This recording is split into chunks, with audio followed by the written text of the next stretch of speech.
Hello, and welcome to Rock, Paper, Swords, the historical action and adventure podcast. My name is Matthew Harffy. And my name is Justin Hill. And welcome, one and all. It's December, and Christmas is almost upon us. Christmas 2025, if you're listening to this sometime in the future.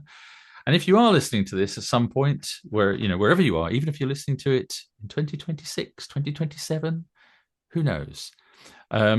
Hopefully we'll still have a Patreon going. So if you want to support us and get even more of us than this free podcast that you can listen to, but you want even more, you could subscribe for a small amounts of money to Patreon and get bonus episodes and other amazing content. Or you could just leave us a tip on Coffee, which is ko-fi/ something or other. What is it? .com? Yes, .com. That's the one. What is it? ko-fi.com/rock paper swords. Yes, that's where you can buy us a beer or buy us a coffee, even, I'm guessing. So support us, please. And if you enjoy this, and even if you don't, subscribe and leave reviews. We love 5-star reviews, but 4 stars at a pinch, we're quite happy. Yeah, and if you don't like us but you subscribe, then we'll still like you. Why not? And why not tell all your family and friends to listen to it? And it's as I said, Christmas is coming. Buy a subscription, an annual subscription to Patreon for all of your family and friends. That's the best Christmas present this year, I think. Yeah, Probably for anybody, even if they don't like reading or historical fiction or books. and my or wife's getting anything. that.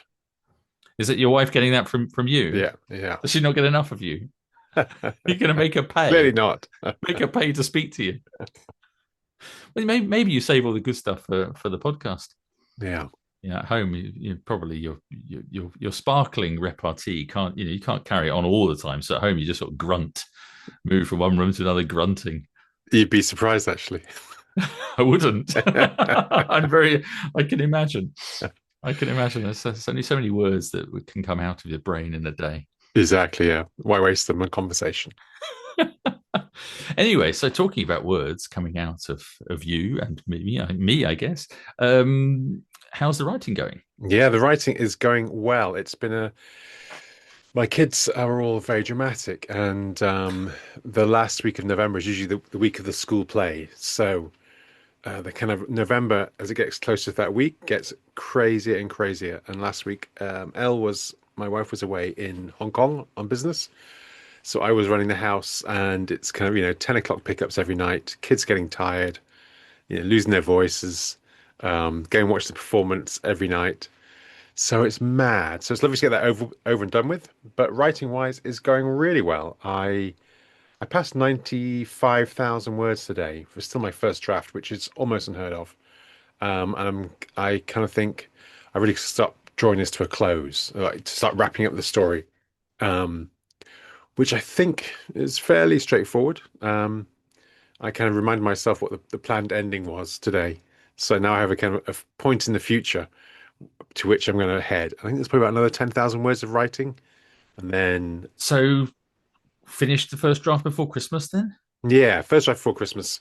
And then I want to get back to another novel I have sitting on the sidelines, which I promised my agent and editor that they would have spring this year. And it looks like they were getting it spring next year. And then hopefully I'll be able to print it out and give it to my wife to read over Christmas and get, strict and, discerning feedback. Oh, good. Sounds Yeah. good. And yourself? Yeah, the writing's going okay. I've had a couple of weeks of sort of more focused writing. I'm up to 18,000 words of the first Hmm. draft now. I was off yesterday, had the whole day off. I think I had something last week as well. I can't remember now. I feel like every week there's like something, again, like you said, it's got Yeah. to run up to Christmas, there's different things. I had a concert yesterday, not school plays or anything, but I'd booked over a year ago to go to London and see Hans Zimmer live with my eldest daughter. And she's a big fan of movies and movie soundtracks. And Mm. he was playing all of his sort of, greatest hits. So Gladiator and Pirates of the Caribbean and Interstellar and Sherlock Holmes and all this. And it made, really, really good. And in the O2, so very tiring, long day yesterday. didn't get home until 3:30 in the morning. Ooh, Yeah, so driving back from London after the gig, and the concert was like 40 minutes. So it overran by 40 minutes. Then we had to yeah, queue up for about 45 minutes to get onto the tube. Then we had to get the tube back to where the car was parked. Then we had to drive home. So it was a long, yikes. long day. But was But it good to listen to the music? oh, it was amazing. It was Yeah. really, really good. Yeah, we had a. It was a pity that the day was so drizzly and rainy and horrible because we were Mm. wandering around trying to go to sort of the Christmas markets in London beforehand, but it was the weather was pretty grim. And Gladiator, of course, giving you a bit of Roman Yeah, inspiration. yeah, he did the Gladiator suite. Yeah, it was really, really great actually. So just to I saw earlier in the year actually with the same daughter for a present. She or the kids had bought me, and she came with me, of course, and she's clever, to go to the Royal Albert Hall to see a live screening of Gladiator with an orchestra doing the music and a full choir Wow. doing the music Yeah. live, which was in many ways actually better than the Hans Zimmer thing, even though Hans Zimmer, of course, is the OG and Yeah. he wrote all the music. But I mean, that was just incredible because what a place to see it, and what with the full orchestra, it's incredible. But his band was amazing though. When he did the Gladiator suite, he said at the beginning, he said, "Oh, we a bit of history, a bit how that we write, how I write theme tunes or music for movies." And he said, you need a theme for the movie. He said, then you need like a second theme, like a love theme or something, and maybe like an action theme or something else. And you've got like three themes, you can interweave them. That's it. You can do a movie probably with that. Obviously, if you're Hans Zimmer and you're an incredibly talented musician and composer, I guess I couldn't. But anyway, so he said that was the kind of thing. He said, but in this one, he said, I got quite inspired on this movie. And he said, I wrote 19 themes. And he said, and we're going to play the suite of the music from Gladiator, and we're going to play all of those themes. And they went on to play about 8 minutes or something, and Yeah. squeezed in all of the different bits that you recognize from the movie. I mean, incredible, just an incredible piece of music. And he had a really good band and choir and singers, and I mean, really, really, really good. And the music was fantastic. So, Mm. yeah, very, very good fun. But yeah, on the writing front, yeah, 18,000 words of the very first That's pretty draft. good. Not bad. Yeah, I was just looking. I was just today. I haven't really done much writing. I did a little bit of editing, cleaning up what I'd written last week or the last day of writing last week. And I just I sort of did a bit of forward planning, looking at Christmas meals and things that I've got coming up. And I think I'll probably get to about 40,000 words before Christmas. If I've Yeah. already said to myself, if I get 30,000 or above before Christmas, I'll be happy.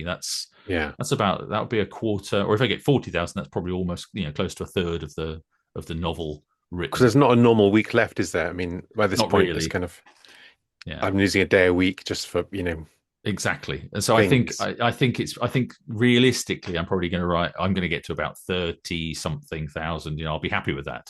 Yeah. If I'm less than 30,000, I'll be a bit disappointed. But And you have, I feel less stress already that I've just getting close to 20,000. I feel a bit yeah, you seem to have more okay. suddenly leapt ahead.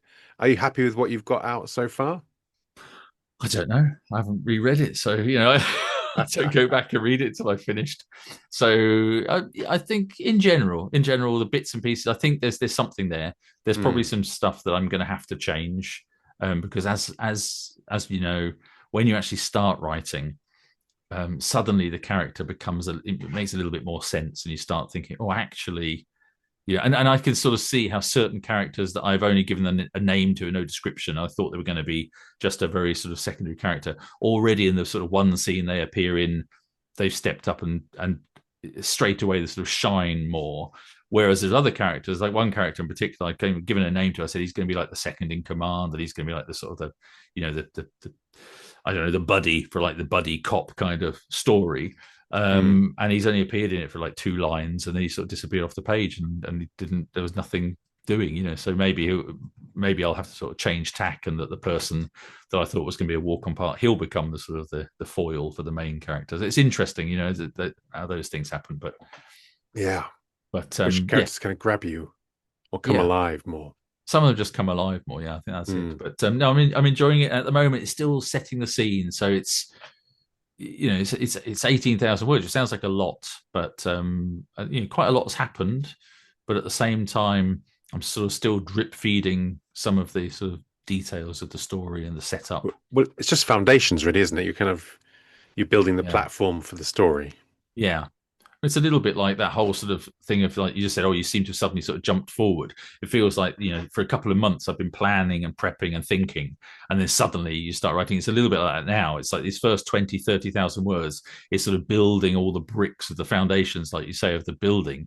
And then Hmm. once you sort of get to some sort of point of no return, the story sort of launches. I can sort of feel that building Yeah. building up. I'm still, I feel in the distance, I can sort of see the end of the book, but it's very, very vague at the moment. It's a very, Hmm. a distant pinprick of light through the forest, and I sort of know that it's there, but the trees are also looming big and close to me, and I can't really see how to get there, but Yeah. I sort of have a vague idea. A lot of traps on the way.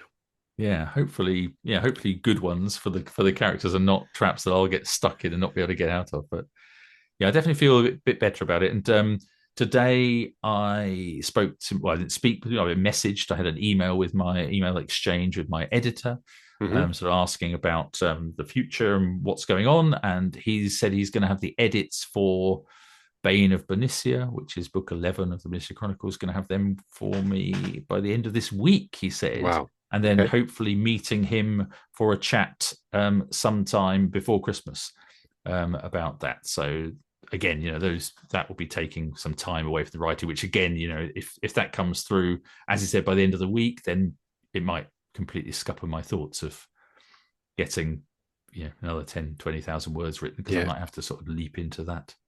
And is he based in London? I think he lives in Wales, but the publishers are based in London. I think he Hmm. commutes into London once or twice a week and works from home. So I think we'll be meeting in Bath, Okay. which is Lovely. easier for him to get to if Yeah. he's it's easier than going all the way into London and me going into London as well. So Hmm. yeah, so looking forward to that. I think that'll be good. So yeah, lots of sort of movement on the writing front. So Yeah. Good good. way to end the year. Yeah.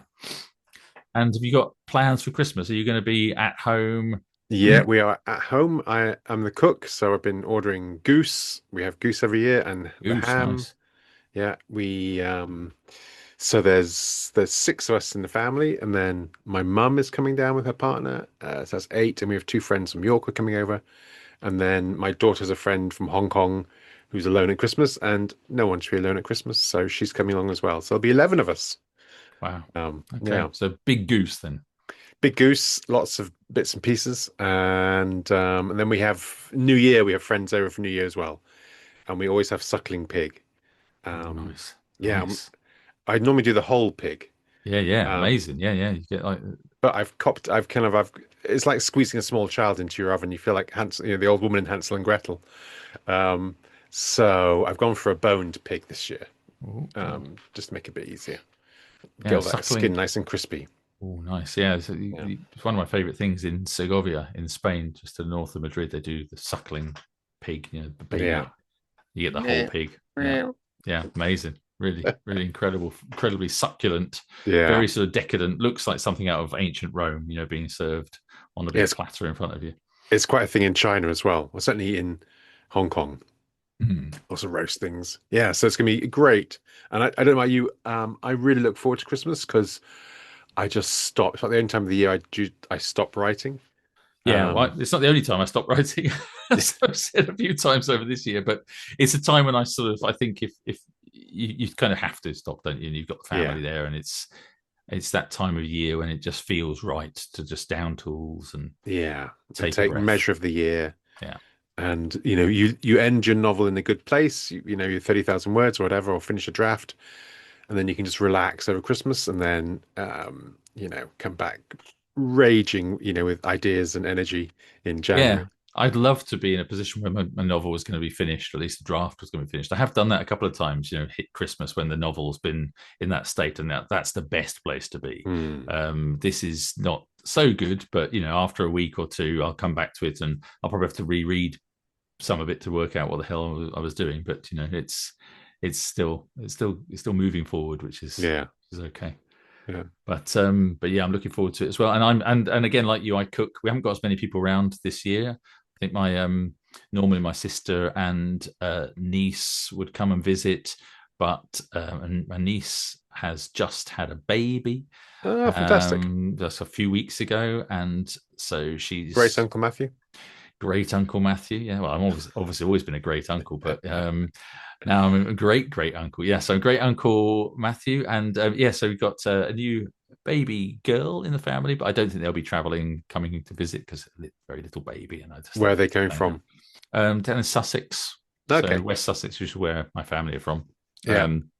But I think they'll be staying at home. So it'll be my mum and dad, and well, I was going to say it won't be that many, but actually over Christmas it probably will be. Be my mum and dad, four of us. So we've got two daughters, and both of their boyfriends, I'm sure, will turn up at as well. So we'll probably have, I don't know, 8 people or something. So it's not Yeah. going to be nobody around. But I think we're going to get into dribs and drabs. So one day it's going to be a meal for 6 people, another day it'll be a different core, maybe 4 people, and then 5 or 6 And, another day.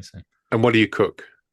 So I was just ordering some food over the weekend. So we're doing goose, not goose, sorry, turkey. Uh-huh. We're not copying you, we're not doing the goose. No, we've got turkey on Christmas Day because everybody wanted turkey. I said, I'm really not bothered. I could do something else, but I bought some venison as well. I'm going to do a venison stew, Yum. which I know my mum and dad like venison, and we're looking at some stuff that we can cook in advance. So we thought Mm. nice venison stew, like chestnuts and things, and really wintry with stout Ooh, yum. in it. So, and my wife can't have gluten, so I've had to find some gluten-free stout that I've ordered as well.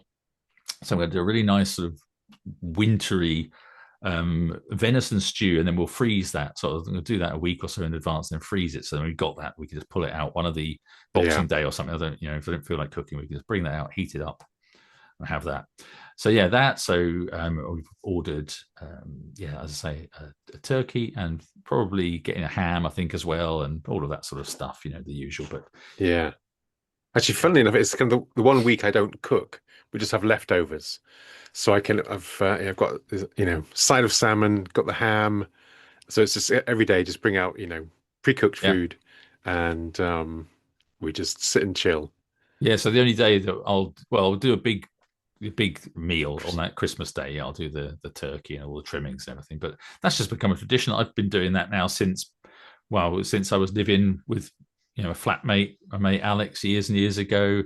I just started doing that, and I was the one who did it. And that's since I was Yeah. about 22 or something. I've always done the Christmas lunch. So I cook most days anyway. But Yeah. And do you have a secret for the turkey? Keep it lovely uh, and moist and juicy. no, now I tend to do turkey crown now because I just Mm. got bored of doing the whole turkey because nobody Yeah. eats it all. In the end, like you say, we use lots of leftovers. It's become like the cooking channel now. People Absolutely. be listening to We're this thinking, what multi-skilled. what are these guys talking about? Yeah. Yeah. So after the writing, we both go off and write cookery books. Maybe we should do that. Rock paper swords does Yeah. Christmas. We can write a That's cookery book. that's true. We could because we've got the Spanish thing, Yeah, cooking going on. what do they have for We've got Christmas in British. Spain? Yes, we've got the British, so we've got the Chinese, we've got the Spanish. We could have a Yeah. sort of, real rock paper swords Christmas thing. Yeah. And so Um, Spanish Christmas, what would they have? Spanish, so roast lamb Mm. is one of the things. So I think over Christmas we might meet up with our Polish friends as well. We've got a couple of Polish friends. We were saying to them actually that they'll do some traditional sort of Polish food, and we've said maybe we do roast lamb. So that'd be another option, another thing. Mm. But yeah, roast lamb is very typical. Roast besugo. I'm trying to think. It's a fish. I'm trying to think which fish it is. I don't know. What is it? I'll have a quick look here. Besugo. Befugo. Besugo in English is black spot sea bream, right? Sea Okay. bream. Okay, there you go. So that's a very common one at Christmas time, besugo. And so yeah, some fish and roast lamb and angulas they do as well, which is like tiny little baby eels as well, really small eels. So different weird thing. I've never cooked angulas, so I don't know how to do that. And you eat them with a straw? I don't know how they eat them actually. I Yeah, can't. the hand No, gesture. they're very You little. No, I stuff think them you have up. like lots of them. It's a bit like Okay. they're sort of like. But I don't know where they get them from. Anyway, yeah, angulas. Strange. Yummy. But yeah, I'll eat anything. But yeah, the Yeah. roast lamb. I love roast lamb. Lots Yeah, of no, really. olive oil, garlic, and Nom, nom, nom, nom, nom. Sounds good. So yeah, there you go. And it's of course over the Christmas period. It's my wife and my anniversary as well. So Ah, we congratulations. got married on the 31st of December, Wow. just so we'd never forget. Yeah. So New Year's Eve is always it's interesting because people say, "Oh, let's then do a party, whatever." And by then we were a bit sort of Christmased out, and we sometimes do stuff. But now my wife said to me the other day, said, "Oh, maybe for this year we'll just get some nice food and we'll just stay in and do nothing." That we're getting old now. Can't be bothered to go out and do anything. Yeah. Hey, we'll see. But anyway, I don't know if I should edit some of this out. It's like so much talking about cooking. It's ridiculous. But anyway, Christmas is coming. That's what we do. Thinking about Christmas, isn't it? Yeah. Thinking about food. But our guest in a minute is going to be on, and they've written a book set at Christmas, so we can talk to them in a minute. Hmm. Um, so let's see what they've got to say about that.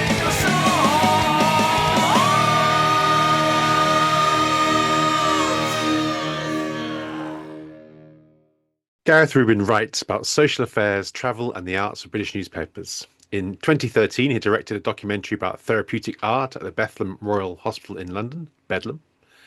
A graduate of St Andrews University, he went on to study at the East 15 Acting School. His books include Liberation Square, The Winter Agent, The Turnglass, and Holmes and Moriarty, an official Sherlock Holmes novel authorised by the Conan Doyle estate. His newest book, published under the name G.B. Rubin, is Murder at Christmas, You Solve the Crime. Welcome to Rock, Paper, Swords, Gareth Rubin. Hello. Hello, everybody at home. Hello, and yes, nice to have you on, Gareth. And you were saying just before we we hit record, you were saying, I've got lots of these interviews at the moment, just around Christmas. Everything's very busy, and I mean that's what you get when you write a book about Christmas, or at least set at Christmas.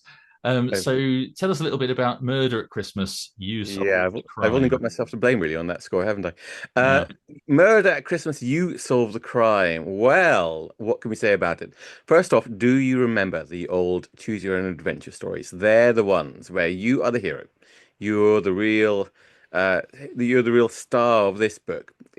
So what happens is you have a storyline and you make decisions with the storyline. You decide whether you're going to chase the mysterious stranger out the door or you're going to look for clues in the billiard room. And depending on what choice you make, it changes the story.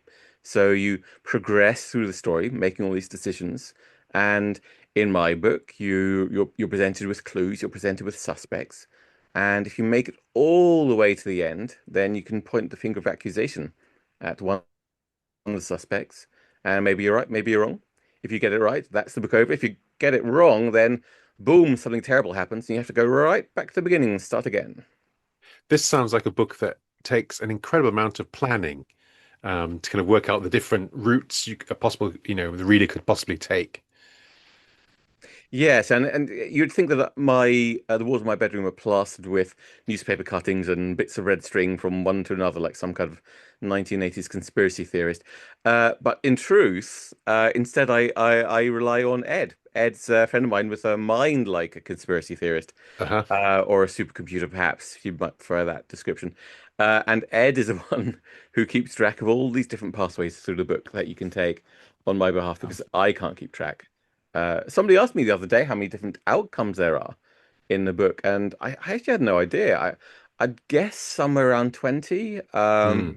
because there are two, possibly more actually. There are two different distinct mysteries within the book, and your very first choice is which one you're going to investigate. You are Dr. Quintana, who is a police pathologist, and you are asked to investigate two separate mysteries. And depending on which one you go for, you either end up in a classic English country house mystery with murder mystery with snow falling and this slightly strange family all around you with the petty jealousies and simmering anger between them. Alternatively, if you choose the other mystery, then you end up on a snowbound train somewhere between London and York, and there's a dreadful, impossible murder which takes place during a magic show, and you have to work out who killed the victim and how they did it because it's extraordinary. It seemed to be done by magic itself. But Mm. in either one, yes, so there are all these different outcomes you could have. You could end up, murdered yourself. You could end up in prison. You can end up just kind of wandering away, giving up. But if you make it to the end, then you're presented in with a classic Poirot-esque, all the suspects assembled together in a ballroom, and you have to point out who did it and why. And is Yeah. that where the story is set? Is it kind of Edwardian England? 1932 to be precise. Okay. Christmas 1932. Yeah, I remember. So I played through it. I've done it. I didn't go every single route. I ended up in the country house and did that route, and you managed to screw up a few times and Mm. backtrack a little bit and sort of have a look at some of the different routes through. Um, but yeah, Was I it fun? remember. I'm sure both Justin and I would both remember the choose your own adventure thing. The fighting fantasy ones were my Yeah. favorites. So the Ian Livingstone and Steve Jackson books. And I was like, in this, I was thinking, in your book, I was thinking it would be nice to have some dice rolling here and actually have a, proper rules, like, actually have some combat and stuff. Mm. But in those fighting fantasy books, I remember there were lots of course, lots of different paths and ways through and lots of endings, bad and good, I guess. But normally there was one main part, one main task that you're trying to do. You get the end of the maze, or escape from somewhere, or get to somewhere, or do something. So in this though, as you said, you've got these two possible main storylines. What was why did you make that decision to have these two different possibilities rather than just have the one? Well, I just thought it'd be more entertaining, to be honest. That instead of spending, let's say the book takes you 2 days to go all the way through. It's just more fun to have, one day mystery and another 1 day mystery. And I think just, kind of better value for money, really. That people Yeah. get to play the book twice instead of just going through it thinking that was fun. Now what do? I go back to my mince pies. Instead, what you can do is you can go back to the beginning and investigate the other murder now. Yeah, fair enough. Did you ever consider putting rules into it, like the sort of fighting fantasy kind of style thing? Yeah, it kind of occurred to me at the very beginning, but I decided against it. It just it makes it a bit too complicated, and I wanted to make it very much something which you can have fun with on Christmas Day. It's something you can give to any aficionado of Agatha Christie or Sherlock Holmes without them having to put in a sense much more effort in. So that with the fighting fantasy books, they were great fun. But you also have to, like say, roll dice and note down your stamina and note down your luck and things like that. With Yeah, with this, it's much more of just a sort of classic Agatha Christie book, in which you are the hero, you're the star, and you don't need to kind of mess around with any tools along the way. You mhm. just go through it, and I've tried to make it, tried to make it a classic, very good murder mystery. I mean, my background, as you know, is writing straightforward murder mysteries. Some done very well, and I try to make it, the book just like those. So it is for grown-ups. It's not for kids. It's Mm. like kids can enjoy it as well. But it is aimed squarely at people who have who enjoy a good Poirot at Christmas. Yeah, it's definitely outside of my wheelhouse of sort of books that, and I mean, I definitely, as I said, the fighting fantasy things and sort of choose your own adventure that made perfect sense, but it's outside of my wheelhouse in terms of trying to work out, who the baddies, who the baddie was, who the murderer was. At the end, I was getting it all wrong completely. I had no Mm. idea. I hadn't picked up on the clues at all. I'm a terrible detective, but hey ho. I guess that's part of the fun, is that some people are good at Oh these things yeah, and some people aren't. absolutely. You don't want to make it too difficult. You don't want to make it too easy. Um, yeah, I don't know what the strike rate is amongst others. I would hope that people reading it, playing it, get it wrong once or twice before they get to the end. I don't want to think that was simple. I got there, within an hour. I think you don't want to make it a little bit of a maze, a little bit of a labyrinth, sort of where you hit a few dead ends before you get it right. Yeah, absolutely. I was just one question I had when I was reading it was thinking, obviously, from both Justin and me, we're both writers as well, and just thinking about it from the perspective of a writer. Did you have the idea and pitch it to the publisher, or did they pitch it to you? No, it's my idea. Mine And entirely. how easy was it for you to sell it to them and say, this is what I want to do? Did they just, did they just Well, go, yeah, that's a great idea, or did you get any pushback? I'm lucky that my editor at Simon Schuster is she's used to me bringing up slightly wacky ideas for books. Uh, the one which you mentioned that you mentioned that I've written, an authorized Sherlock Holmes story, which is Mhm. something a lot of murder mystery writers will dream of doing.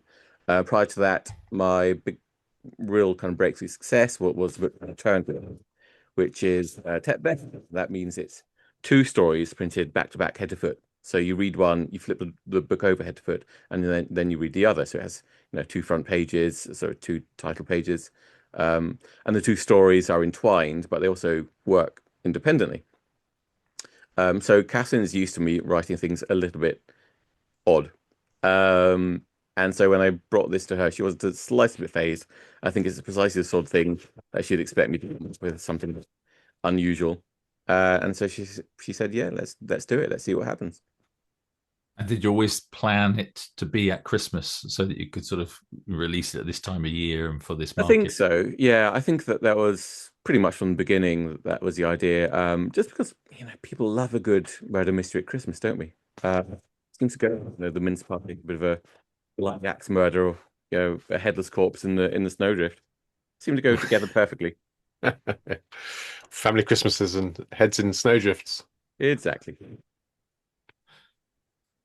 So you've talked about the Agatha, not the Agatha Christie, the Sir Arthur Conan Doyle book, the Sherlock Holmes book, and that it was um, authorized by the estate. How did that come about? And because I think, if I'm not mistaken, the Sherlock Holmes character now has become public domain, or that it's gone out of copyright now, and I'm not Yeah. sure exactly of the It's legality of it's it. all a little bit complicated. Essentially, the character is out of copyright, yes. Some aspects to the novels are still in copyright. It is it's a legal minefield. I'll tell you that. Essentially, I got the gig because my agent happens to be also the agent for the Condor estate, and he just introduced us. Said to the estate, we're all descended from Conan Doyle. If you're looking, I know you're looking for somebody to write a new authorized Holmes novel. Gareth is he's written some very good novels in the past, and he presented and John presented previous work to them, and we got together and banged out this book, Holmes and Morality. Justin, you look like I you're was gonna, about to it say must have. something. Well, I was thinking with Sherlock Holmes, he's almost kind of quite a theatrical character. Did your kind of your background in theatre and acting? Are you kind of like what I say about Charles Dickens, where they say he would act out his his Mm. conversations and his characters? Do you have that kind of approach as well, or A little bit actually, yeah. I do tend to kind of whisper the dialogue. I don't kind of shout it out as I go along, but I do say some of it to myself so I know what it sounds like so I can hear it instead of just keeping it, on my laptop screen or trying to hear it in my head. It does work. It does help. Because different characters obviously speak in different sort of ways. And yes, Holmes is a very theatrical character. And one of the things about Holmes is people always think of him as, it's very cerebral, very much in his own head. He also liked, if he had a spare evening, he liked to go down the local docks and start a fight with some dockers. yeah? He also liked a good bit of boxing, Holmes. So he's a funny old character, and he liked jokes on Watson. He enjoyed teasing Watson quite a lot. He's kind of, so Holmes is more of a more rounded character than we think of him. And also Watson, we always have this image of Watson, probably basically from films of Watson being this slightly bumbling older figure, whereas in the books he's actually written as a bit of an action man. He's fought in Afghanistan. Yeah. He carries his service revolver. Uh, Holmes teases him that he's actually a bit of a ladies' man. Holmes also at one point there's in one of the stories.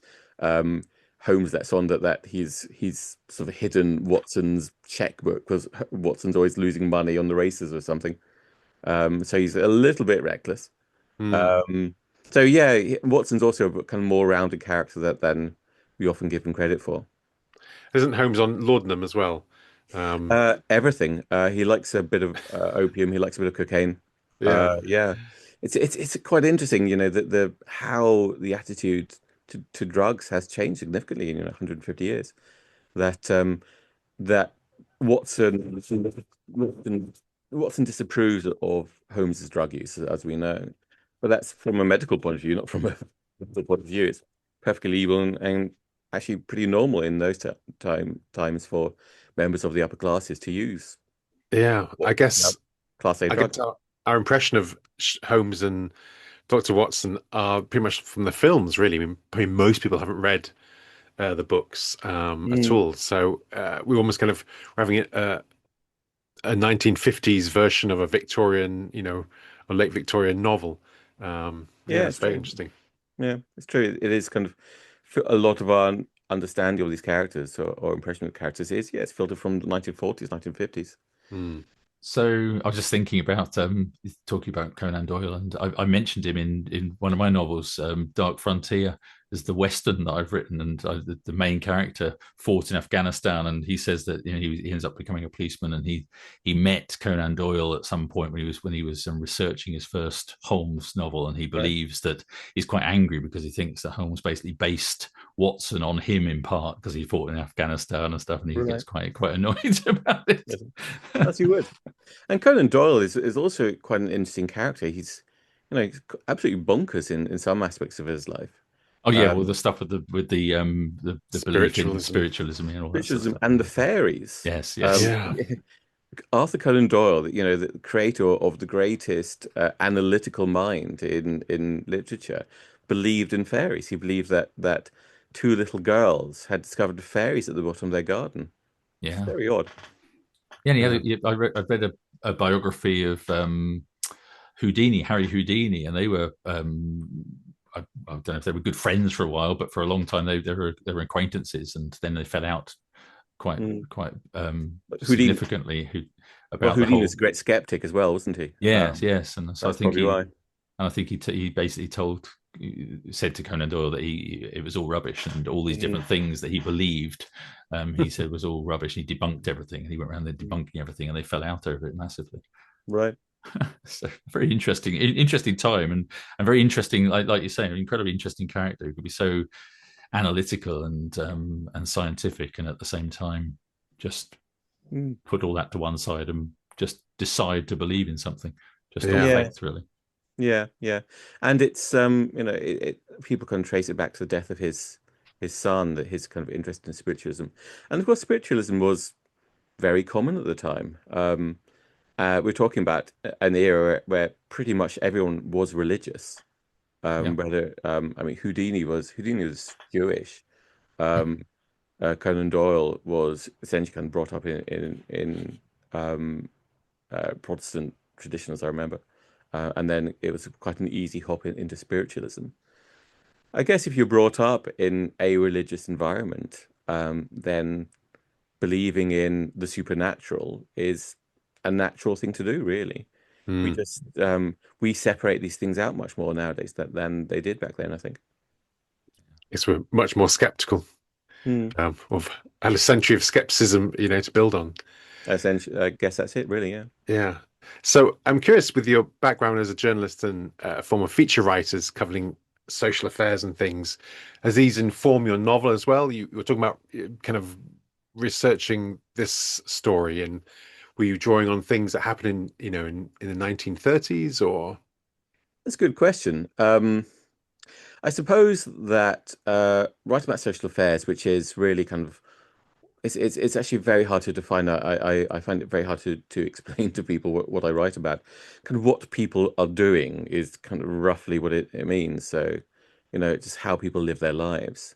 Um, and so I guess kind of social trends fits into that. And Hmm. every era has social trends. I mean, that kind of by definition. So what people think about, how people act under in their environment, and that the way that is kind of what it's about, social affairs. And then I suppose when I'm writing about the reason for writing novels set in historical periods, which is what I do pretty much exclusively, It's because I find it interesting how people react and act in different eras to different stimuli. So that, no, I've one of my books which I'm proudest of is called The Winter Agent, and it's about British agents, SOE agents in occupied Paris on the eve of D-Day. It's kind of inspired by a true story, and I'm really interested in how people live their lives, you know, in that kind of incredibly intense, pressurized environment, and doubly so if they are agents for, a foreign power trying to undermine the German war effort. But Hmm. they also, they have to live. They have to read books and go to cinema and go out shopping and fall in love and bicker with their neighbors and all these natural, normal human pursuits, just in what we now consider an incredibly difficult time to live in. Taking a step back to the Christmas book, which I'm Murder at Christmas. Get the title in there.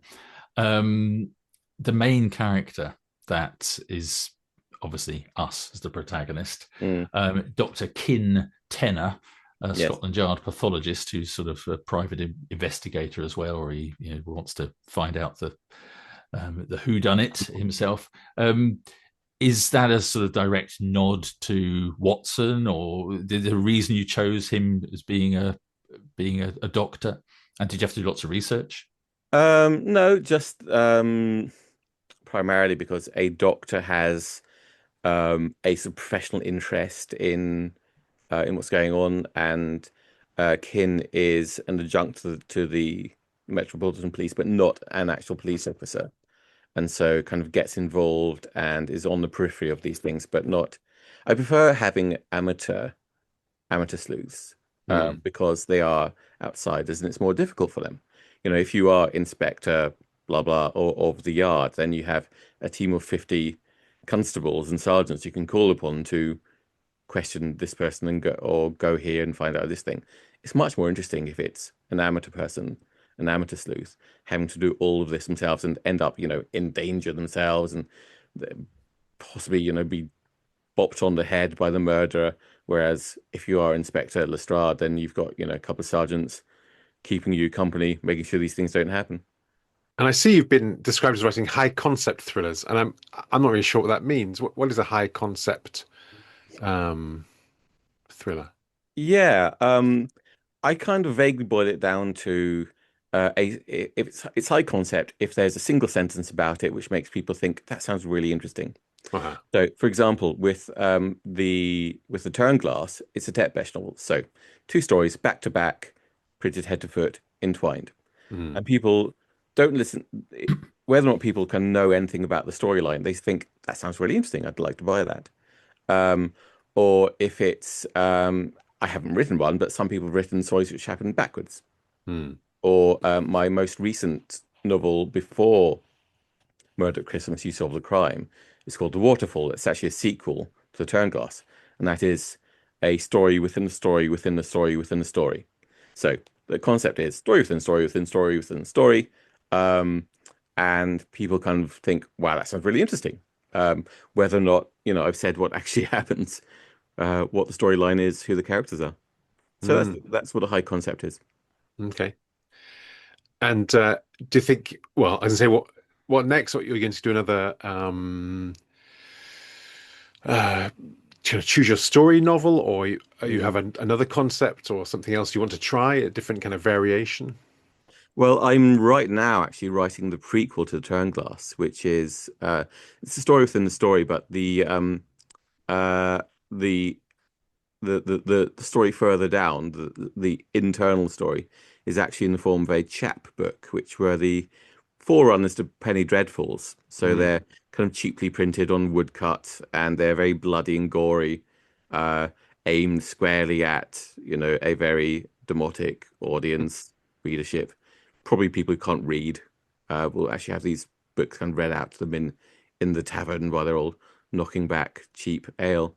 So that's the new one. I haven't definitely come up with the title for it yet, but Mm. that'll be out this time next year.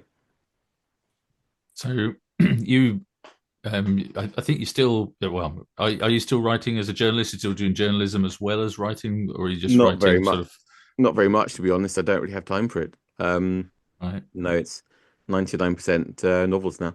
Right. So what's your sort of your writing routine then? Do you write sort of 5 days a week, 9 to 5, or what's I the used sort of? to.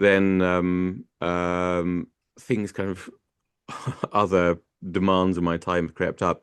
When I do want to kind of really get some work done, I tend to check into a cheap hotel somewhere on the southeast coast of England. The cheaper and nastier, the better, because then I'm not distracted by anything around me. So I lock myself in the room, have a shower every 5 days, emerge with 10,000 words written, and need a couple of days to recover after that. Yeah. That sounds very Agatha Christie-esque. It sounds great, Maybe. actually. I might try to give that a go. So how often do you do that? Is that like every book? Do you end up having to do that, or Well, is that like only in extremis?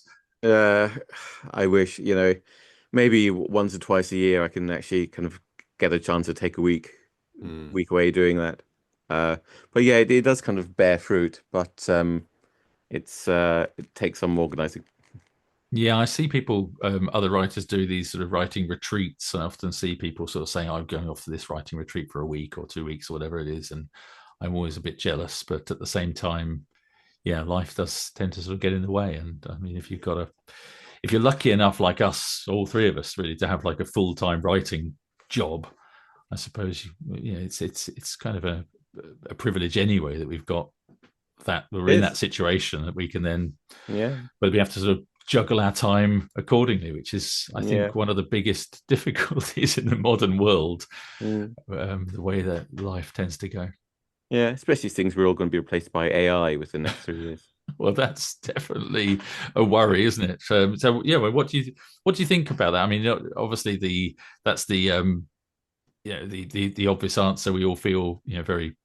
I guess it's kind of flippant. We just say, yeah, AI is going to take over. Mm. But do we really think that's going to happen? I mean, what's To an your thoughts? extent, I think it will happen to an extent. I think that it's going to have different effects. First off, it means a lot of authors, supplement their writing income from other writing gigs. That's kind of copywriting for advertising and Hmm. that kind of stuff. And that's a lot of that will go. So it's going to be harder to make a living as an author. Number of actual books sold which are written by I don't know. There'll be some, no doubt. Um, though I think it's worth kind of remembering that books are actually pretty cheap, really. So if you if you buy Murder at Christmas, You Solve the Crime, that's £18.99, I think, in hardback. And it'll take you a few days to play. Or for one of my kind of more serious books, I guess you might call, the Waterfall one came out 2 months ago. Again, it's 18.99, and that will take you weeks to read. So you're talking less than 20 quid for kind of 3 weeks entertainment, which isn't very much realistically. So how many people are going to prefer to get an AI written book for, I don't know, £2? Uh, so they're going to pay £2 for 3 weeks entertainment, or they could pay £18 for 3 weeks entertainment and be entertained more and probably enjoy it more. Some people will do that. I would think, I don't know, not probably not very many. Uh, if books are really, really expensive, if we were charging, £100 per book, and you could get that for free instead, because it's written by AI, then yeah, I think we'd be hugely in danger. But I don't think there are going to be that many people who are going to swap a cheap AI written book for a better and only slightly more expensive human written book. Yeah, I So think I don't look at those sort of in those terms, because I think, yes, the audience that are actually buying the books, I wonder if they'll actually in the future, some point down the line, won't be aware of who's written the book, and it's much more, I think, at the company level, at the publishers level, if they're thinking, well, I can pay this guy X number of thousands of pounds to write a book, or I can give literally nothing to AI and it will write me something in the future if it gets a bit better. Can write a book, or it's only cost me tuppence halfpenny, and I can get 50 books for the same price, or 100 books for the same price, and we can put them out very cheaply as ebooks. Then the audience maybe will just, I don't know, the difference I think between that's quite a way to steaks, go. between That's quite a way between the difference between gourmet steaks that cost 50 mm, quid or whatever, or a McDonald's hamburger, the Yeah. public It's will buy possible. many more hamburgers than the gourmet steaks. But I don't know. Yeah, I mean, it's possible. I think that would only really happen with slightly sort of shady, uh, small publishers. And they'd be pumping out kind of fairly average quality books. Whereas, you go with one of the major professional publishers, and they wouldn't want to touch that with a barge pole, simply because the staff wouldn't want to do it, Mm. I think, as much as anything else. Well, that's Um, assuming there is a staff. I suppose if AI gets good enough, there Mhm. wouldn't be any staff yeah, to be worried about either. yeah, I suppose that may be true. Um, I'm painting a very yeah, dystopian picture of the future here. yeah. I tend to take a kind of practical approach to these sorts of things that AI is going to cause a lot of job losses. Some within publishing. I'm sorry to say that, well, I don't know, from purely selfish point of view, it doesn't. I'm not sorry to say, but the first people to go translators are going. A lot of them are going to lose a lot of work. Um, Illustrators, they're also going to lose a lot of work. People in marketing, editing, the backroom operation. A lot of that will be going. The actual named authors on books, I don't think there's going to be huge effect. I think some people will lose their jobs. Some people will no longer be able to make a living writing, and quite possibly a lot of people will have their incomes reduced. But I don't think among the authors there's going to be a terrible, actual decimation of the number of people writing books professionally. Yeah, they've Yeah. proven quite sticky. I mean, even things like radio, people, said radio would go once television came, and they keep, reading is quite a sophisticated pleasure because Yeah. the reader tells so much the story themselves, in their own head.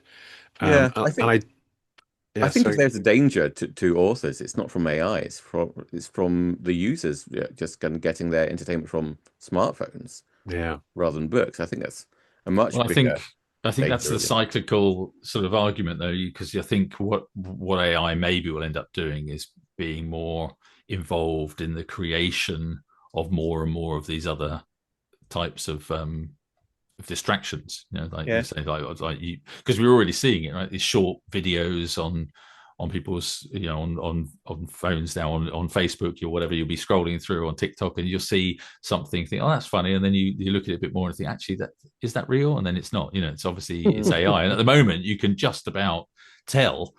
But the difference yeah, between, I don't know, 6 months ago when you could instantly tell that something was AI to now, when you're now starting to think, well, actually, I'm not really sure. And I mean, very, yeah, very soon it's absolutely. going to be impossible to tell. I've seen clips of Keir Starmer walking to press conferences, trousers fall down, and Yeah.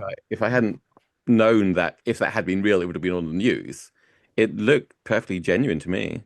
Yeah. And so I think, so I think we'll see more and more of people's time getting eaten up just by, everything that can be generated instantly for Mm, nothing or next to nothing. So, quite possible. yeah. Yeah, but then I do take a sort of slightly fatalist and practical point of view about these things, that technological social change happens, socioeconomic change happens. Every Yeah. time, you can't whine too much about your job disappearing, because it probably means somebody else's job is appearing. It means that somebody mm, else is getting an opportunity, even if you aren't. And I think about, the Industrial Revolution, when people, the word sabotage comes from the French sabot, meaning clog. Which also gives the word clog up, because farmhands would throw their wooden clogs into threshing machines to break them, which gives us sabotage and clogged up. I always find that quite fascinating. mm. Um, and because they were afraid of losing their income, their lifestyle, and they, in a sense, many of them did. They instead they drifted to the cities, and they got jobs in factories, and like, it's pretty horrible for a while. But also, actually, frankly, working 14-hour days on a farm was also pretty horrible. Yeah, Um, and Tesla D'Urbervilles. well, quite, yeah. I mean, Tess had more problems than just working on a farm, but anyway, but that change, that socioeconomic change, meant that we ended up with an NHS 150 years later. It meant that 50 years or 100 years later, their kids were going to school and they're learning to read and ending up as teachers or pilots or nurses or authors. And so, Mm. we could have kept things preserved in aspic and still have everybody working as serfs on the land. Um, but they lost their jobs and it wasn't very nice for them, but their kids got better jobs. Yeah, and so I mean that's true, and there'll definitely be some many benefits from things like AI. I'm sure Mm, there'll be diseases that will be cured because AI will be absolutely. able to analyze all the data a lot more quickly than Yeah, humans can, etc. And tell us a story while it's doing it.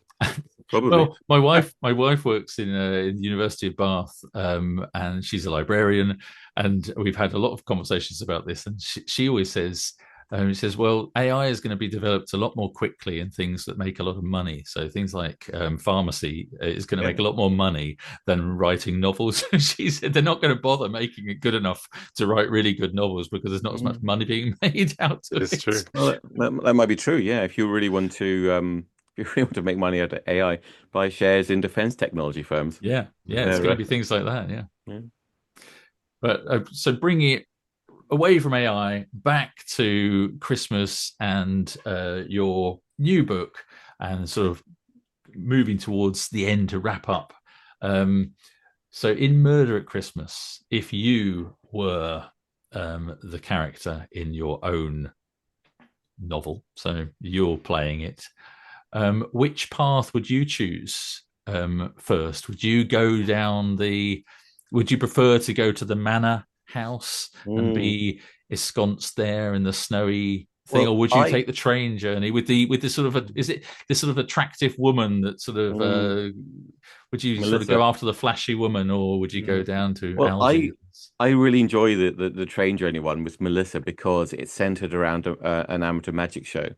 And the victim, the person who is murdered, is put in the disappearing box and dies in disappearing box. So there's kind of all sorts of mysteries there going on at once. The first one being how do magicians actually do the disappearing trick?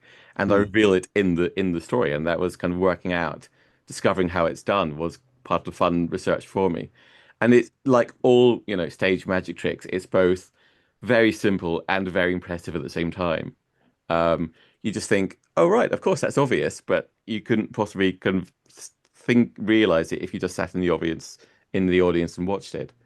And also, so how the victim is murdered within the box is another question, which is it's one of those impossible locked room, impossible murders, which is also quite fun to play with and investigate. So that's actually my favorite one. Mm. Right. And just if you if you came across one of these sort of situations in real life, do you think you'd be any good at actually solving the crime? I don't know. Good question. I think no. I think if I were caught up in a gruesome murder mystery at Christmas, I think I'd be dialing 999 straight off. Yeah, calling for help. Well, Yeah. hopefully, nobody's going to be in that situation. They'll be able just to open your book on Christmas Day and read that and enjoy it with a glass of sherry in the afternoon or something. Mm. I hope so. Um, yeah. So, well, best of luck for the book, and have a great Christmas, and Thank you. best of luck Yeah, with very all Merry the Christmas. You next too. books that come along as well. Thanks, guys.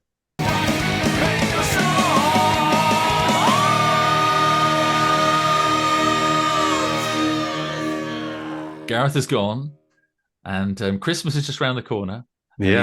he's off to eat his mince pies and write another choose your own adventure book.